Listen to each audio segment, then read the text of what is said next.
మనకి ఒక రకంగా పాలు పోసింది పాకిస్తాన్ అని చెప్పాల. మన నెత్తిన పాలు పోసి, ఎందుకంటే యుద్ధ విరమణ భారతదేశంలో ఉన్నటువంటి జాతీయవాదులకు కూడా నచ్చట్లేదు.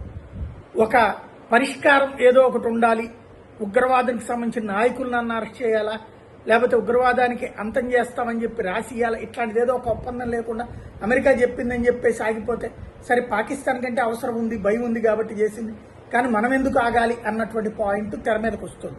ఇట్లాంటి సందర్భంలో పాకిస్తాన్ ఇప్పుడు కాల్పుల ఒప్పందాన్ని తనే ఉల్లంఘించింది, ప్రతిపాదించింది తనే, ఉల్లంఘించింది అదే.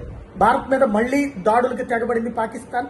పాక్ అభ్యర్థంతోనే డీజీసీఏ ఫోన్ చేసిన తర్వాతనే మనం ఓకే చేశాం. కానీ సరిహద్దు నగరాల మీద పాకిస్తాన్ వరుస డ్రోన్ దాడులు చేస్తోంది. సీజ్ ఫైర్ ప్రకటించిన 3 గంటల్లోనే దారి తప్పింది. జమ్మూ కాశ్మీర్, పంజాబ్, రాజస్థాన్లో వరుస దాడులు చేస్తోంది. కాల్పుల విరమణ ఒప్పందాన్ని పాకిస్తాన్ ఉల్లంఘించింది కాబట్టి భారత సైన్యం ఆటోమేటిక్ గా యుద్ధం చేస్తోంది. ఎల్ఓసి వెంబడి డ్రోన్లతో పాక్ దాడులు, వాటిని తిప్పి కొడుతుండటం, మన సైన్యం ఎక్కడికి పోలేదు, అక్కడే ప్రిపేర్డ్గా ఉన్నారు.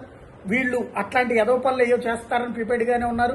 అంటే వరుసపెట్టి 4 రోజుల నుంచి దెబ్బతిన్నారు కదా, ఆ దెబ్బతిన్నది కసి తీర్చుకోవాలన్నటువంటి సైన్యంలో ఉంటుంది. బట్ వాళ్ళ పాలకులు ఒత్తిడికి లొంగారు, ఈవెన్ వాళ్ళ సైనికాధికారి కూడా ఒత్తిడికి లొంగాడు.